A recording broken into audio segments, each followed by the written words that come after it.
Hello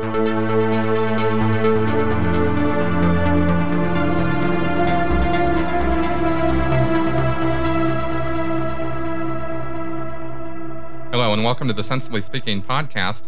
This is Chris Shelton, the critical thinker at large, coming at you for show number 146. Having a good time rolling these things out. Coming at you on iTunes, Stitcher, Google Play, as well as with video here on YouTube.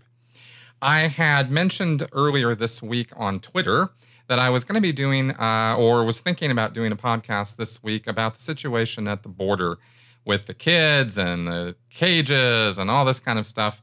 And realized that in order to actually tackle that subject appropriately and with everything I would want to give it, I would actually have to do it on video.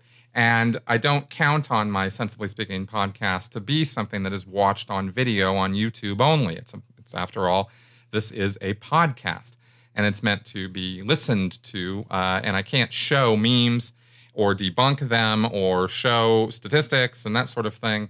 And so I thought, okay, I'm going to save that situation to talk about on video. And this podcast instead is going to talk this week about something that has really been in my face the last couple weeks, completely related to everything going on with this immigration and border situation and many other things that I've been starting to look at and question in a good way, but kind of a concerned way also. In terms of some of the things that I'm seeing going on with the left, and their responses, and the reason for some of the responses being that there are echo chambers going on. This is nothing new. This has been discussed. This has been talked about. I don't think it's been talked about ad nauseum. I don't think that the awareness of this is really such that everybody knows this and deals with their social media and news media accordingly. In fact, if anything, it's only getting worse. So this is definitely a topic that needs to be talked about more. We need more education about this, and I thought I would try to do my best to throw some ideas out there through my podcast that might help, with this topic. Since I have had my cult experience, I have more than a little knowledge and information about how echo chambers work. Because it's not just something that happens on social media. It can happen in real life. It's all about, who you surround yourself with. And on that note, let's go ahead and talk about this. Echo chambers, of course, is a metaphorical term from an actual chamber where echo happens. You say something and those words just bounce right back at you. Echo chambers are, there's reference to these on social media where people get into groups, Facebook groups, let's say, or on Twitter, where they are only hearing things that agree with what they think or they have to say. And when you limit your ability to intake information that doesn't challenge you or doesn't challenge your beliefs or ideas, then you get locked into certain points of view or get locked into certain opinions. And if those aren't challenged in any way, then you could end up embracing and holding on to very, very, very incorrect information. And you make decisions based on that information. You act based on those beliefs or opinions or ideas, what you think are facts. And in this day and age, seeing is not believing. Just because somebody shows a picture to you on the internet and says it is, XYZ doesn't mean that is what it is. The picture could have been taken 10 years ago.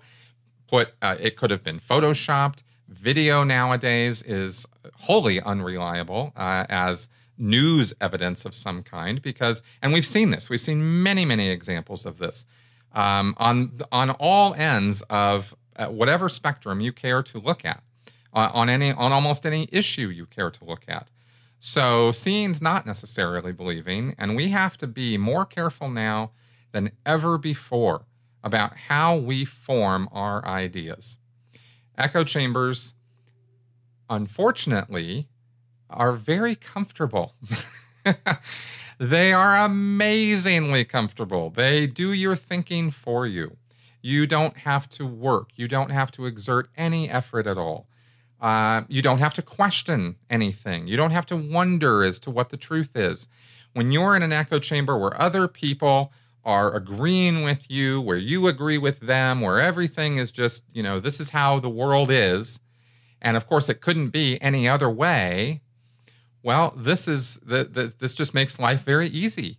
And if there's one thing that a lot of us don't have these days, it is the time and energy to put into thinking, to put into figuring out what the truth is of the world. What really happened, what's really going on, what's really happening in places where we've never gone, couldn't go, whether that's a city and a state across the way from you, or in another country, or on the other side of the world.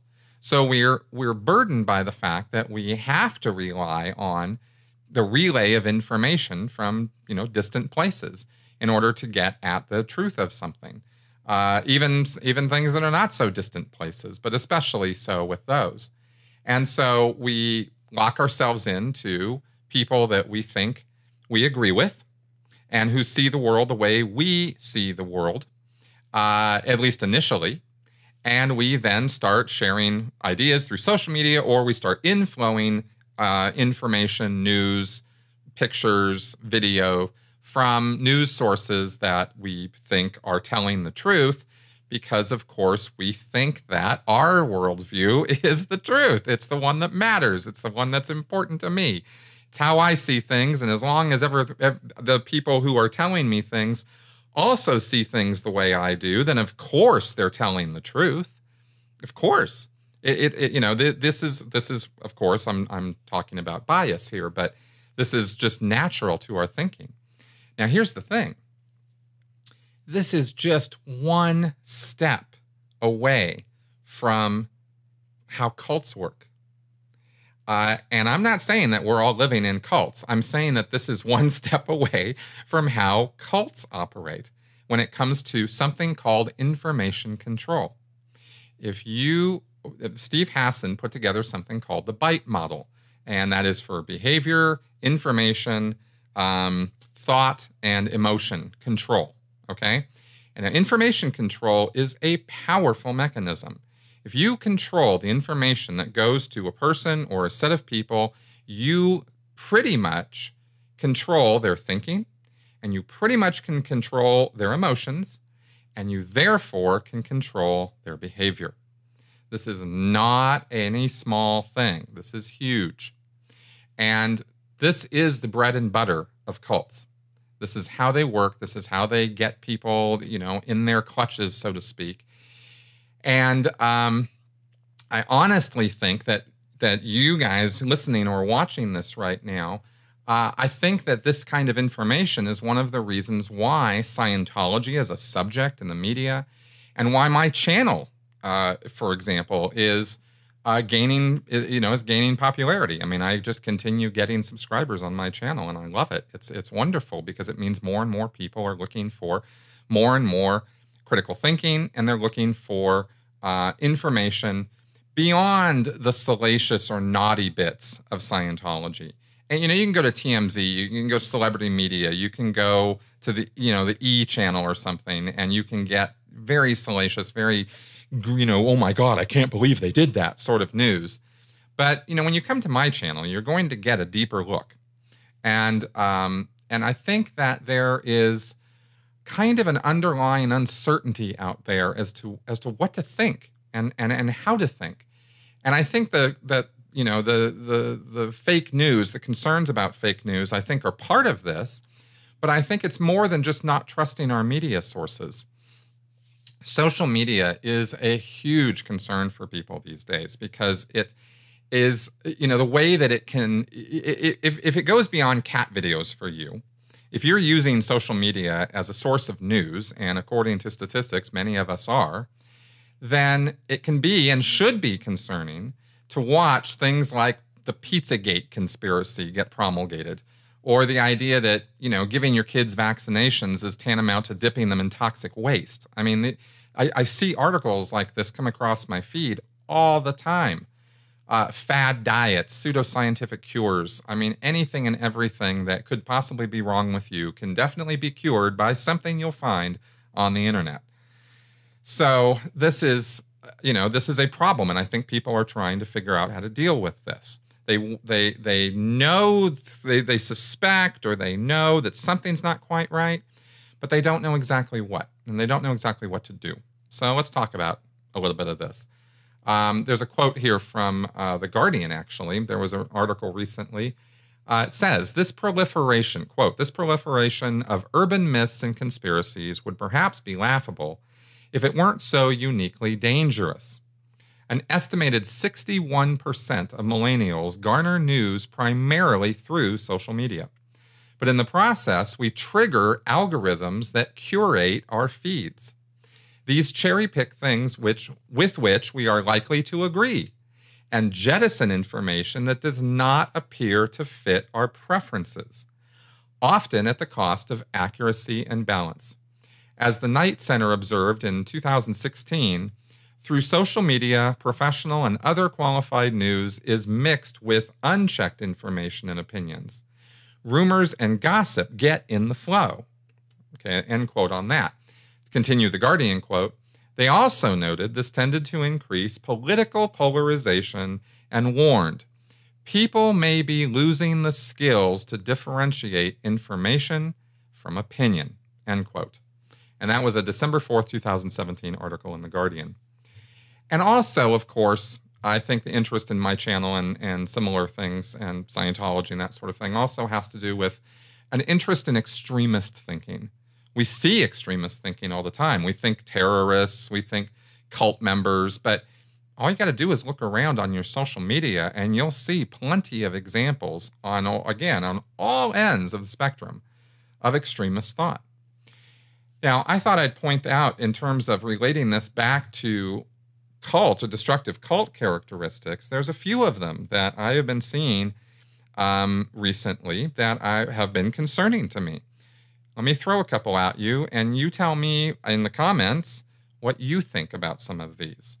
1, the group displays excessively zealous and unquestioning commitment to its leader, and whether he's alive or dead, regards his belief system, ideology, and practices as the truth, capital T, the truth, as law.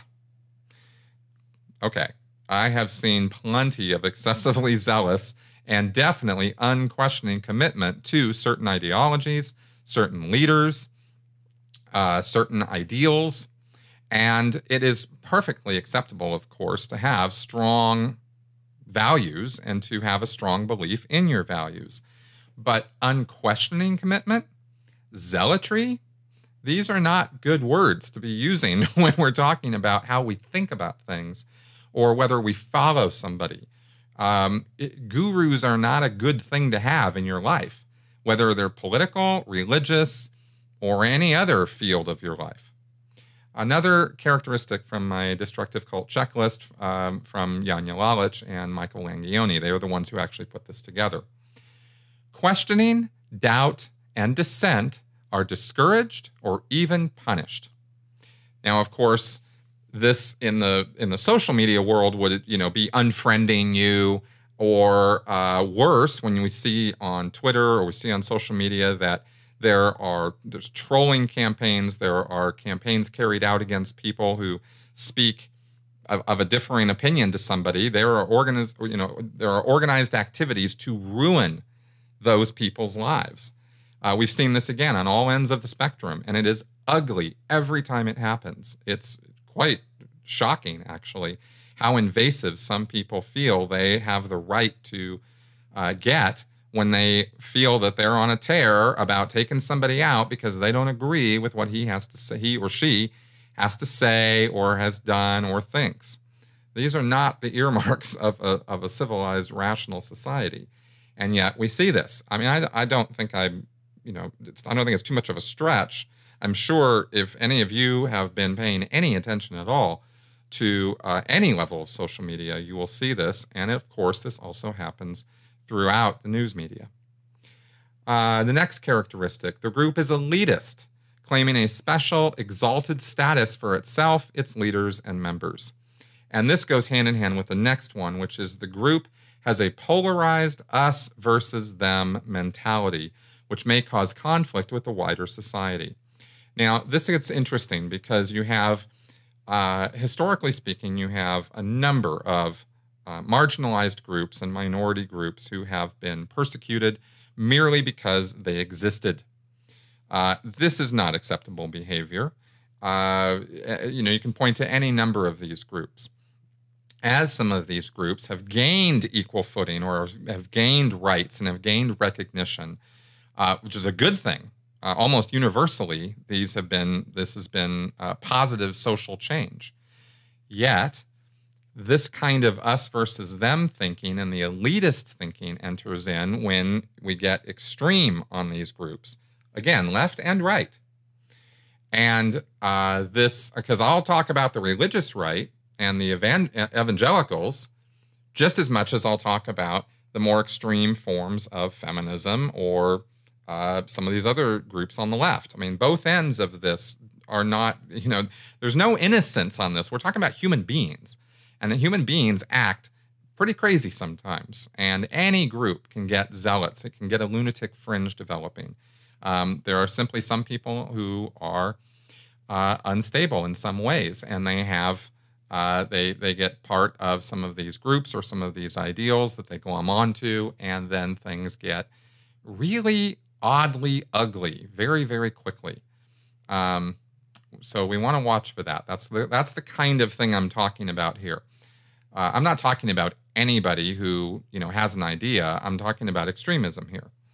So finally, the last characteristic in terms of cult characteristics that I wanted to throw out there that I think is that we're seeing more of in social media these days is the group teaches or implies that its supposedly exalted ends justify whatever means it deems necessary.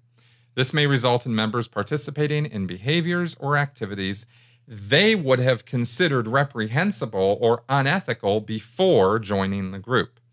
And I'll say group or cause or whatever. So I have been seeing recently amongst some of the left on social media literal calls for rioting, for violent civil protest, for overthrowing our government. And these are not satirical. These are not sarcastic. These are real. That's crazy. We are not in any kind of situation right now where that sort of thing is called for. It's just not. And what I'm seeing is that the people who are doing that have gotten themselves into such a hysterical mindset, a la these cult characteristics, that I don't blame them for that kind of behavior. I'm simply noting it and raising the alarm. This isn't about blame. This isn't about, oh my God, let's lock all these people up. This is about, could we please calm down?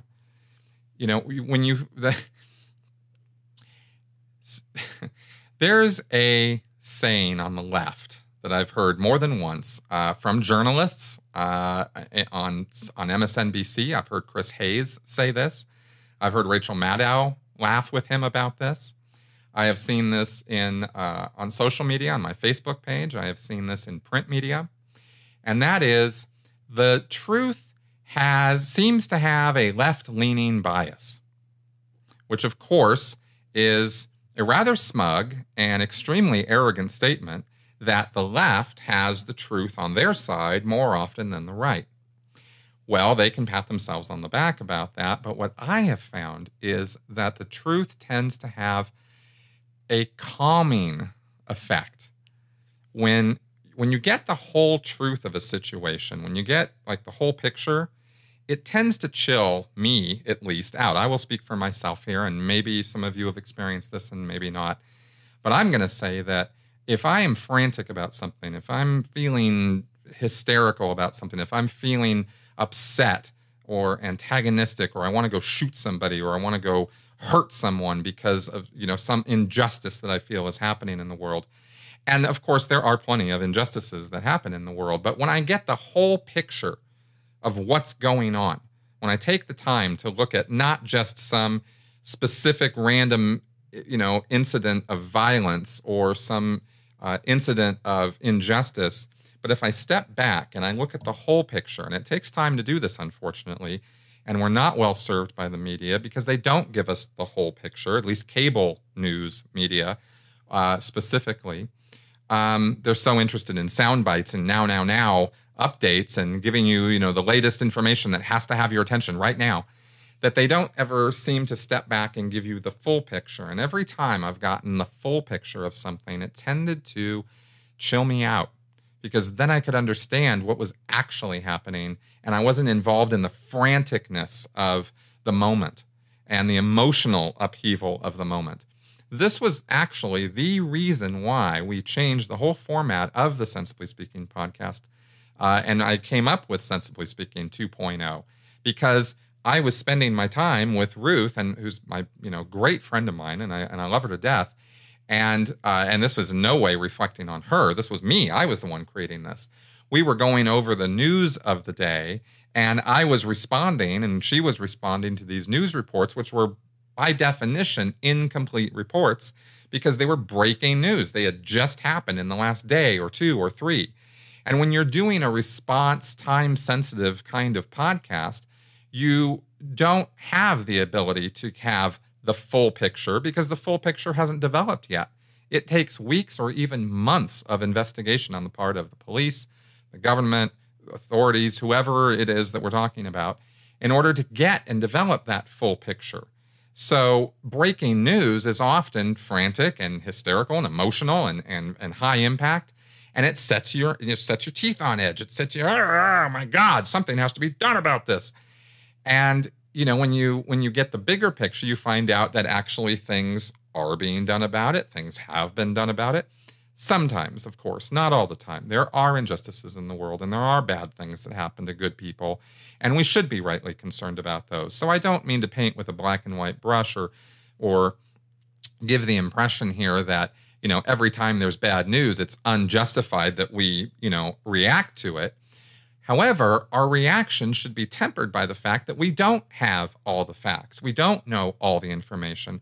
And until we know all the information, we shouldn't go half-cocked off on how we should shoot this guy or hang this guy or throw this guy in jail forever, or throw him away and throw him in jail and lock the door and throw away the key, and this kind of reactionary thinking doesn't serve us.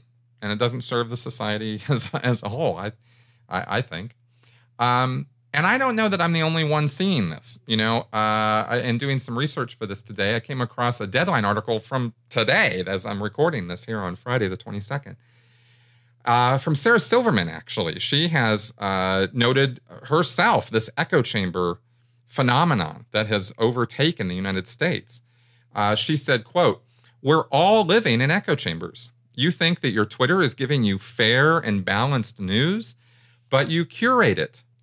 Now, she hosts a show called I Love You, America, and she has gone out of her way. Apparently, this is on Hulu, and this was something she's been doing this show in order to step out of her own echo chamber. And she said, "It's a whole world that you have curated according to your thoughts and beliefs, and we're not seeing what everyone else is seeing. I've learned so much with every interview I've done. I enjoy, at this point in my life, being changed by new information, and I am," Silverman said. "I look at stuff I did years ago, and I don't stand by it. It's horrifying. But that's also the beauty of comedy. It isn't evergreen, and I can't erase stuff that I did. I can only now be changed by it."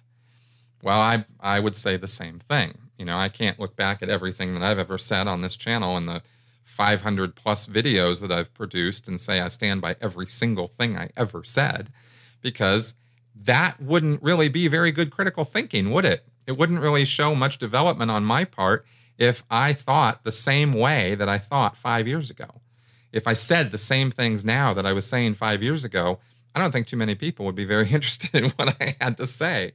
It's a good thing that we can change our mind. It's a good thing for us to intake new information from sources that might feel at first uncomfortable to us. that might feel antithetical to, our positions, that might feel like they're the enemy. Why would I listen to the enemy? Because there's a lot you can learn from the enemy. And it doesn't mean you have to necessarily agree with everything they say. Maybe they say 10 things and only 2 of them actually indicate to you as something that would be, oh, maybe he's got a point about that. But those are 2 more things you now know that you didn't know before. And there are 8 other positions that you don't necessarily agree with, but at least you're aware of what the other side is saying and thinking and feeling. And that's helpful to clarify your own points of view. I did a very short 11-minute video this last week about that exact thing, about questioning our own side and about getting new information. And John Stuart Mill, back in the 1800s, gave a brilliant quote about this, about how you can't really understand your own position if you don't understand the opposing position. And this I think that is an incredibly important piece of information to have and to think with.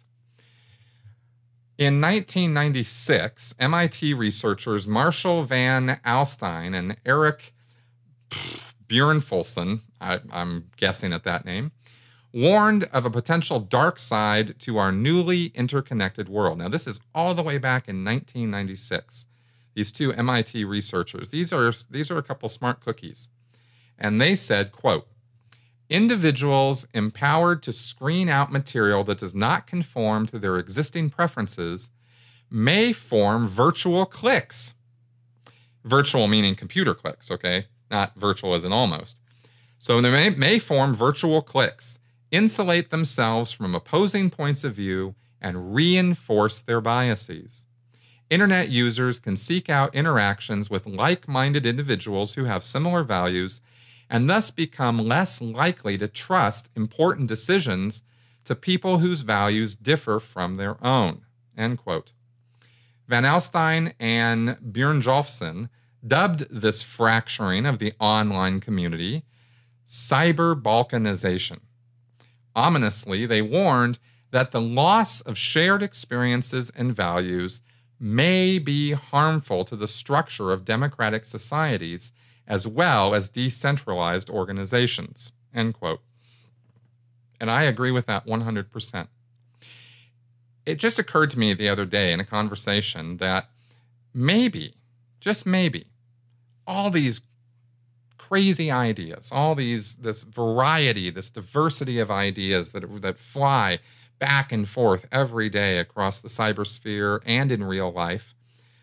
We see it on TV. We see it in when we go to debates or conversations or theater, at theaters or in local libraries even. All these ideas that fly around, maybe that's exactly precisely what makes our democracy so strong. Maybe that's what makes us a democracy in the first place, is that we have the freedom and ability to share and argue and have differing ideas and have diverse opinions. Because the opposite of that is a totalitarian, authoritarian structure where we all have to think and say the same thing. And do any of us really want that? Do we really want to all be marching in lockstep with one another, all in agreement? I don't think we do. If you think about that for a second, it's terrifying. And I don't know that we have enough awareness of what we're doing to ourselves these days in our society. The Trump situation has only made it, has only exacerbated it, has only shown these polarizations even more strongly. But this has been something that's been developing for many, many years and being warned about, almost 20 years ago by a couple bright MIT folks, amongst many others, I'm sure. So this is actually very important to the entire structure of our society. It actually is that important. And when we try to cut off other people who we disagree with, when we try to ruin them utterly, for any of you Scientology watchers out there, that might sound familiar because that's what L. Ron Hubbard said to do to his critics.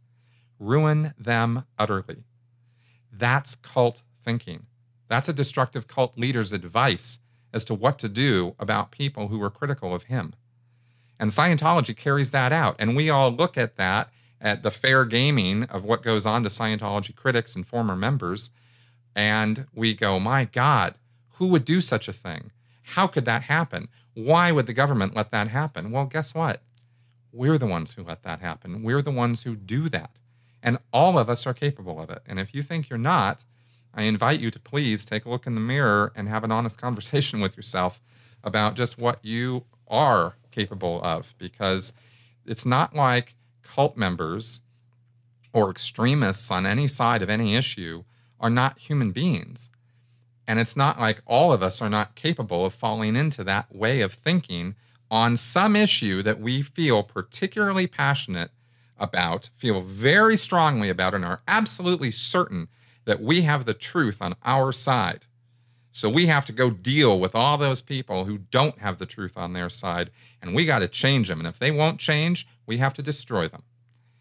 That's cult thinking, and that is echo chamber thinking, and that's what's going on these days. Now, I looked into this a bit because I thought, all right, I don't want to just, be all doom and gloom and throw out a bunch of like, oh my God, this is so horrible, and what the hell is wrong with all of us? I wanted to look at why this happens. And I'm not a psychologist or yet, but I have studied a lot of this stuff. And of course, I've talked about these mechanisms before in some of my videos and some of my earlier podcasts. And it really does come back to this. When you look at why would we step into echo chambers and stay there? Well, there is a psychological mechanism at play here, and it's called confirmation bias. Now, confirmation bias is very simple mechanism. It is, basically, but it's interesting. It's a very interesting one because it really literally affects our perception of reality. It's not just something that happens in your head. Well, it does. I mean, it's a psychological mechanism, but it actually affects your ability to see and hear and perceive the world. It's that powerful. And it is the mechanism of us only seeing what we want to see, only hearing what we want to hear, rejecting things that don't fit with our worldview. And I really wonder if we could see the world through other people's eyes, whether we would see the same world we see through our own. I am just, if there's some mechanism that ever is invented that allows us to do that, I will be one of the first to sign up for it because I would really be interested in seeing and perceiving things through another person's eyes. A guy named Shahram Hashmat wrote in Psychology Today in April 23rd, 2015, an article called What is Confirmation Bias? And he said, confirmation bias occurs from the direct influence of desire on beliefs. When people would like a certain idea or concept to be true, they end up believing it to be true. They are motivated by wishful thinking. This error leads the individual to stop gathering information when the evidence gathered so far confirms the views, i.e. prejudices, one would like to be true. Once we've formed a view, we embrace information that confirms that view while ignoring or rejecting information that casts doubt on it. Confirmation bias suggests that we don't perceive circumstances objectively. We pick out those bits of data that make us feel good because they confirm our prejudices. Thus, we may become prisoners of our assumptions. For example, some people will have a very strong inclination to dismiss any claims that marijuana may cause harm as nothing more than old-fashioned reefer madness. Some social conservatives will downplay any evidence that marijuana causes harm. Confirmation bias can also be found in anxious individuals who view the world as dangerous. For example, a person with low self-esteem is highly sensitive to being ignored by other people, and they constantly monitor for signs that people might not like them. Thus, if you're worried that someone is annoyed with you, you're biased toward all the negative information about how that person acts toward you. You interpret neutral behavior as indicative of something really negative. And I'm sure all of us have friends, or we've done this ourselves, where we can relate. And sometimes that can even be, I know I've had a couple friends who, did I do something to upset you? Is everything okay with us? And then this is kind of out of the blue. You're like, what do you mean? What's wrong? What are you talking about? I don't, what, huh? And, they seem very concerned and they seem, worried. And you go, no, it's and if you, of course, you chill, no, it's all good. Don't worry about it. Everything's fine. Simply because you didn't look at them when you walked in the room, or you didn't call them, or whatever, whatever the reasoning might be. So, so this confirmation bias on their part will, they'll be interpreting everything you do as something negative towards them when you're not even thinking about them. It's not even in your headspace at all. Now, why does confirmation bias occur? I mean, we have a couple hints at it here in this quote from Dr. Heshmat, where he talks about how the desire, they want something to be true. It's motivated reasoning has been another term that's been associated with this. And of course it makes us feel good. It's, or it makes us feel bad. I mean, whatever the bias is that we're confirming, there's an emotional element to it. But is that really enough? Well, I dug around a little bit because I wanted to see what some of the reasoning was behind this. And I don't know that we really have a full bottom line explanation for what this is all about. But here were some things that I found in some quick looking at this. Confirmation bias is often described as a result of automatic, unintentional strategies rather than deliberate deception. In other words, we're not trying to fool ourselves. This doesn't occur at a conscious level necessarily. We want things to be a certain way. It's a desire that we have. It's an emotional feeling we have. And so unintentionally, without thinking, we act this way to reject information that might come our way that we go, just no. You're being contrary. I don't know. I don't want to hear it. Or even if we even let ourselves get that far, when we're by ourselves, we just don't see it. That's a little scary. You also have another factor here that could play into this also is the fact that it's very difficult to entertain more than one idea at a time. And some people actually can't do that. You can only think, about or, when it comes to handling complex tasks or being able to think about more than one thing at a time, our abilities are sometimes limited with that. Sometimes it depends on the subject matter that we're dealing with. When it's something we're really familiar with, it's not a problem. When it's something that's new to us, we're learning about it, we're not so sure about it, it's easier to reject that information or ignore certain bits and pieces of it that don't fit in with how we already view the world. According to experiments that manipulate the desirability of the conclusion, people demand a high standard of evidence for unpalatable ideas and a low standard for preferred ideas.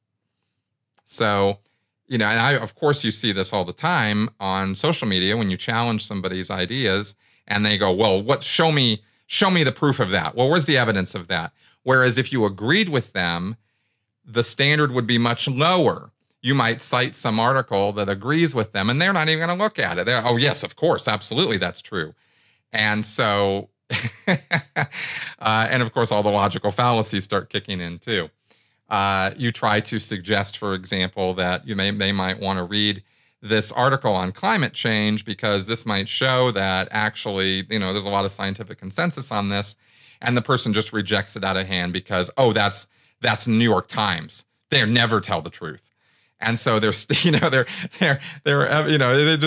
no. I want it has to be from a source I agree with. It has to be from a source that I've seen something from before, and that's already agreed with my other that already confirms my other biases. This kind of thing, right? Like I said, the logical fallacies just sort of line right up here. And then there is this. Psychologists Jennifer Lerner and Philip Tetlock distinguish two different kinds of thinking process. Exploratory thought neutrally considers multiple points of view and tries to anticipate all possible objections to a particular position, while confirmatory thought seeks to justify a specific point of view. Okay, two different ways of thinking. Exploratory thinking and confirmatory thinking. Lerner and Tetlock say that when people expect to justify their position to others whose views they already know, they will tend to adopt a similar position to those people and then use confirmatory thought to bolster their own credibility. However, if the external parties are overly aggressive or critical, people will disengage from thought altogether and simply assert their personal opinions without justification. Lerner and Tetlock say that people only push themselves to think critically and logically when they know in advance they will need to explain themselves to others who are well-informed, genuinely interested in the truth, and whose views they don't already know. Because those conditions rarely exist, they argue, most people are using confirmatory thought most of the time. And of course, my argument here is that we should be using exploratory thought a lot more often. All right, now I thought it might be kind of fun to give you guys some examples in my own life of times that I have been in some very deep and very serious echo chambers. And I guess ways that I have sort of clawed my way out of them. Back before I joined the Sea organization back in the early 90s, I was a ditto head. And a lot of people are really surprised by that. And of course, knowing me now, you should be. I was a follower of Rush Limbaugh. I read his books. I think The Way Things Ought to Be was the first one. And See, I Told You So was the second one. And this is back when Rush was really gaining a lot of popularity. He went from local syndicated radio to nationally syndicated radio, and he got a TV show, and his very, very stark conservative views were being aired to the world at large. And I found myself in a place in Scientology where I was agreeing with a lot of what Rush had to say, because it lined up with a lot of things and values that L. Ron Hubbard seemed to be espousing. And also I was young and stupid. I mean, I'm not gonna rationalize following that windbag, because Rush Limbaugh is he's a lot of hot air, and he always has been. And I look back today at some of the things that were in those books, because I thought to myself, I can barely remember much of it. I'll tell you one thing that appealed to me about Rush Limbaugh was that he was funny. He told jokes and he presented information, extremely bad information, in a very funny way. He would come up with these little songs and jingles and not ads, but little clips of things. This was before the internet and before YouTube, so he wasn't doing little video clips necessarily, but he would do these little audio things on his radio shows. And I laughed at them. I thought that they were genuinely hilarious. And I laughed at the feminazis. I laughed at the bungee condom ads. I mean, just ridiculous things that I look back on now and I go, I can see, kernels of truth in some of what he was saying, but so much of his rhetoric is just hype, and so fallacious when it comes to the logic of his claims. So Rush is somebody I can pretty easily dismiss now. At the time, I'm not sure exactly what happened to turn me off from him. I think he said some things about abortion that I didn't agree with. And also, I think he just kind of went by the wayside. And then I joined the Sea organization, and you want to talk about living in a bubble world echo chamber. Oh, my God. So I wasn't paying any attention to politics, hardly at all, except for what was on the front page of the newspapers or very readily accessible, or, the word of the day sort of thing. I mean, 9/11 was unignorable. Who the president was unignorable. I mean, we paid attention to things to that degree. But I think Rush just kind of went by the wayside. And my values changed over the time that I was in the Sea Org and in Scientology. As I found myself becoming more and more disaffected with the rigors and authoritarianism of Scientology, I found my ideas becoming a little bit more, moving to the left and becoming more liberal, personal freedoms, and fighting the establishment and that sort of thing became much more sensible to me. Scientology, of course, talking about a bubble world. This was the ultimate echo chamber, because cults encourage echo chamber behavior. And that's actually maybe even a test of whether you're involved with a group that is an echo chamber cult-like group is, what do they encourage? Do they encourage you to look at other points of view? Do they encourage you to get well-rounded education? Do they say it's a good idea to know what the enemy is saying and thinking and doing? Or do they want you to tunnel vision in on only your side? And because your side is the only thing that really matters, and your side is the only side that really has any truth. So why would you want to look at anything opposing what we have to say? This was absolutely the logic of Scientology. And I bought into it because I thought, we got the truth, man. Capital T, we got the truth. Ah, this was religious, it was epiphanies and this sort of thing. And we got life nailed down. We know exactly how it all works. And, those questions that you have that are sitting in the back of your head, yeah, don't worry about those. That'll all get sorted out when you get to the highest levels. Nudge, nudge, wink, wink. Know what I mean? So that was pretty bad. Now, coming out of Scientology, I looked around at the big wide world at large, and I thought, I don't want to go from one cult to another, of course, and I grabbed onto critical thinking and skepticism as good philosophies for approaching and thinking about life. And those have served me very well. But it's been an ongoing process. I'm just as human as everybody else, and I have just as many foibles. In fact, if anything, and I'm going to be totally honest here, I have noted in myself a kind of proclivity to go to extreme ends of things and look at things from that angle. And that's not a good thing. I recognize that is not a good personality trait on my part. Nobody told me that. That was something I actually did come to on my own, because I saw that, and how I came to that is the next echo chamber, which was moving into the left. And the left progressive way of thinking. And I still espouse progressive values. I'm not going to say that, everything on the left is horrible. That's not true at all. Most of it's great. I very much believe in positive social change, equal rights. I don't believe in equal outcome. I believe in equal opportunity. Equal outcome is a whole different thing, and that's where you have to get into all kinds of crazy regulations and enforce them, and in order to make sure that everybody gets a fair shake and everybody's outcome is the same for everybody. That goes right back into everybody marching in lockstep, saying and thinking and doing the exact same things, and I am not about that. So I'm about more being open and communicative and creative, and about being letting people be who they want, do what they want, as long, of course, as it's not harmful to others.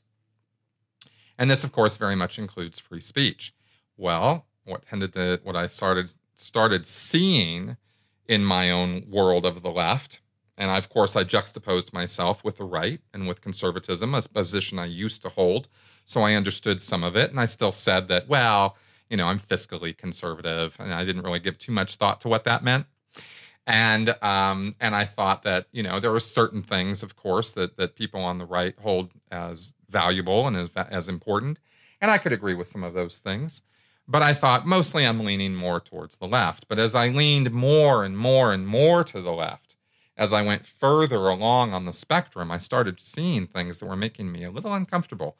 And they were reminding me of mindsets that I had been in earlier when I was in Scientology and even my ditto head time. And I started seeing that if I was going to cling to these more extreme ideas, that I was going to have to change some of the things that I thought were most important in life, like freedom of speech. And I thought, no, because freedom of speech is heavily allied with freedom of thought. And that's a value I'm never going to give up. So when people are calling for the censure of others for their personal ruin, right? Remember, ruin them utterly? I can't get behind that, because, when they're calling for that because they disagree with what that person's saying. No, I'm not going to go there, and I don't care if the guy's a Nazi. I'm not going to go there. If you want to take out a Nazi, then you put out better ideas louder than they do. That's what you do. You get more people on your side through, good reasoning and through sound rationale and through protests. I mean, sure, of course, go out there and do protests. I've nothing against that at all. It's one of our rights under our Bill of Rights to freedom to assemble. Get out there and do it. But this business of beating them into submission, go punch a Nazi, screw that. I'm not going to ever do that because values are relative. And what is today are your values that are worth killing for, worth punching people for, worth taking them out, worth ruining them utterly. Well, today, those are your values, and you might be able to garner a bunch of support or rally people around you in order to be able to do that. But what happens tomorrow when your values are the ones that the majority doesn't agree with? And now they want to punch you and ruin you utterly and take you out because you dared to open your mouth and have an opinion about something.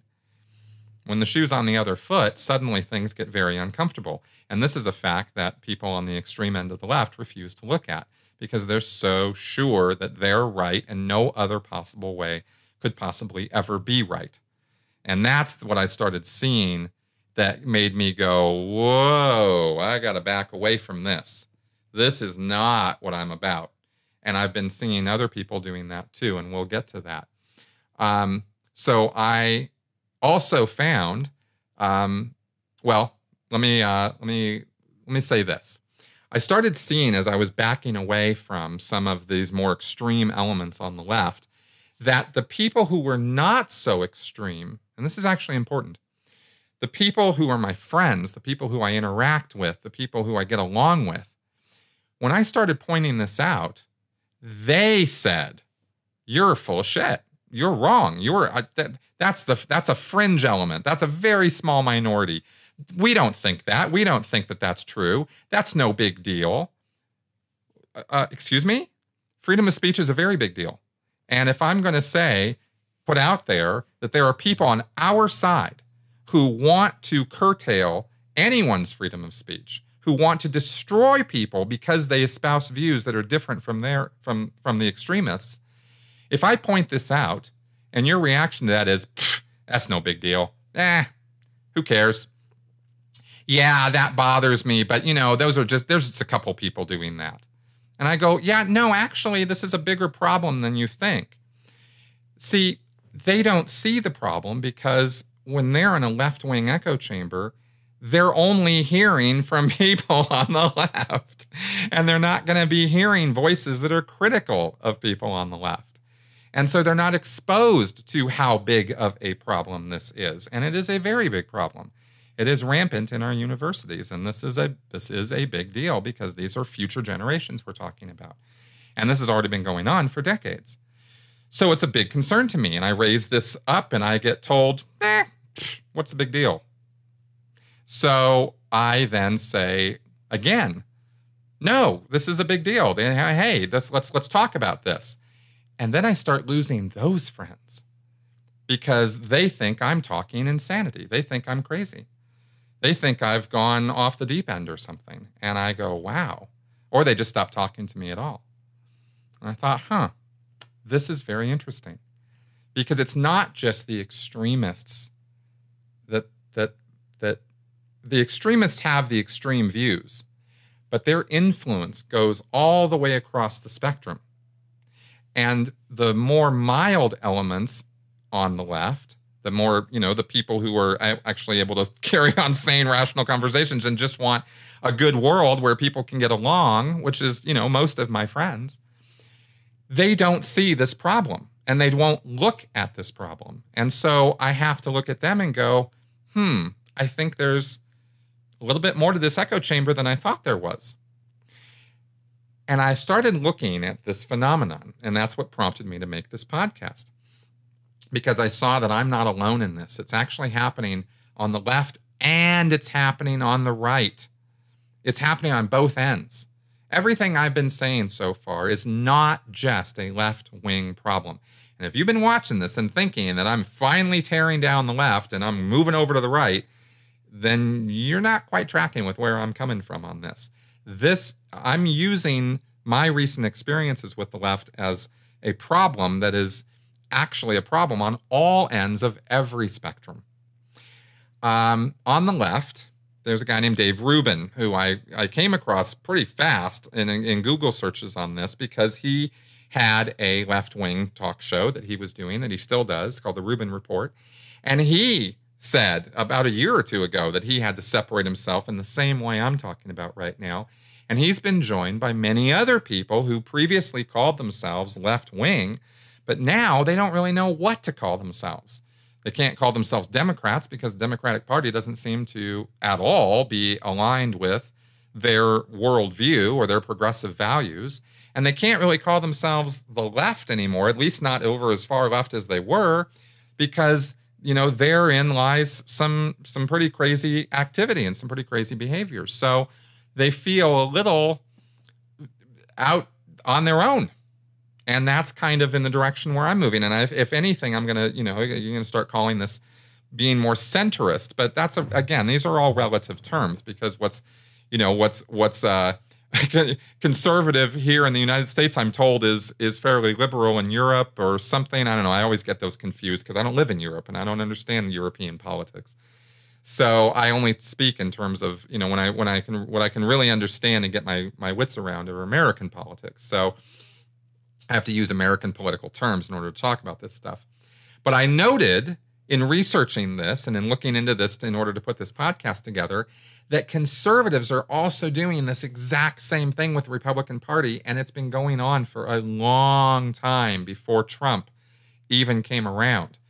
There was an article by a guy named Nathan Hardin, which I thought pretty much summarized where some of the disaffection on the right is coming from. And of course, it made complete and total sense to me that I would find something like this and find people who have this sort of thing. The first place I found it was on Quora, actually, because I go on Quora, which is a great site to, have people ask questions and be able to answer them. And I've answered some questions about Scientology and religion and cults, and it's been a lot of fun using Quora.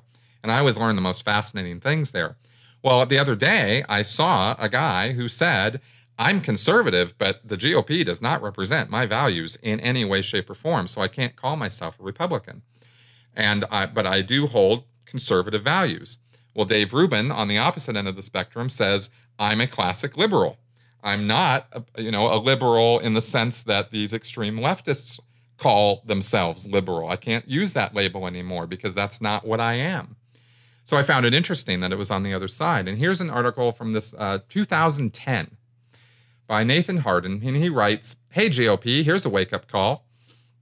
Gallup reports that the number of 18 to 29-year-olds who identify as Republicans fell from 41% to 32% over the course of the Bush presidency. I'm a young conservative, but like many conservatives my own age, I don't consider myself a Republican. The turning point for me occurred during the 2004 GOP convention in New York.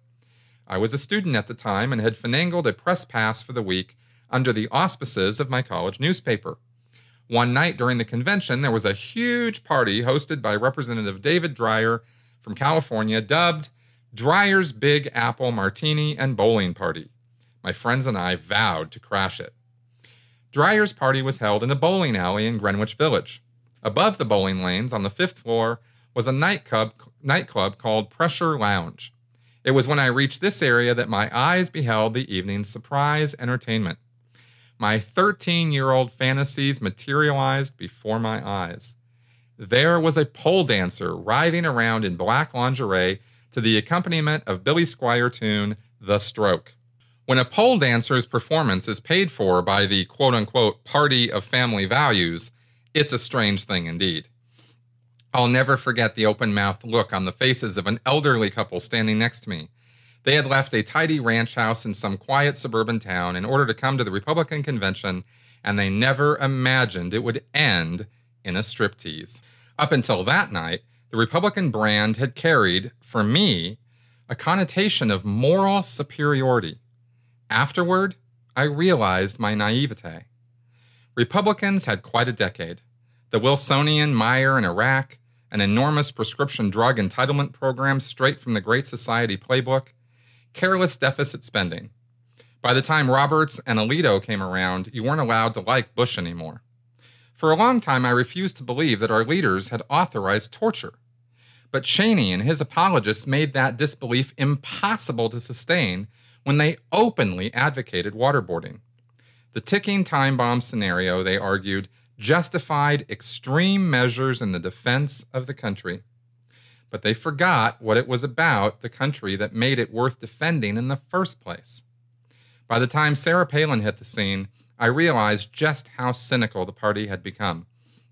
I watched countless right-leaning politicians and pundits line up to dutifully espouse the greatness of a plainly unqualified candidate. End quote. So it's not just me and it's not just the left. These cult-like characteristics and behavior that we can see so plainly in Scientology or the Jehovah's Witnesses, or even the later stages of it with the Mormons these days, we can also see in our own political parties, our own social groups, on our social media, in our day-to-day activities if we actually open our eyes and look.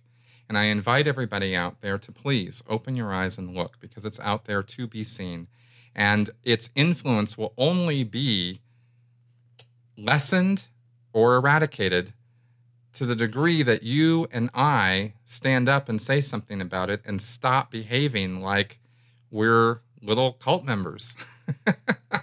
And of course, I use that term with some hyperbole and exaggeration. So don't take me literally on that. But do take me literally when I say, look around and look at what other people around you are saying and doing. And maybe question some of the things that might be going on that you think, I don't know that I signed up for that. I don't know that that's really true. I'm not so sure about that.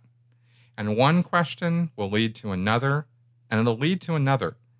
And you might be surprised at some of the behavior of some of your friends or some of your allies or some of the people that you thought were on your side when you start questioning, just questioning what's going on.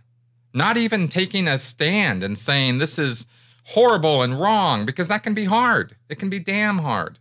And some of us have very vested in, are very invested in some of our groups and in some of our friendships and in some of our allies. And so it can be hard. And believe me, I walked out of Scientology. I know how hard it can be. I've been there, done that. And I'm, in a way, doing some of that now again. I love all my friends. I don't want to make this personal to them, and I don't intend to.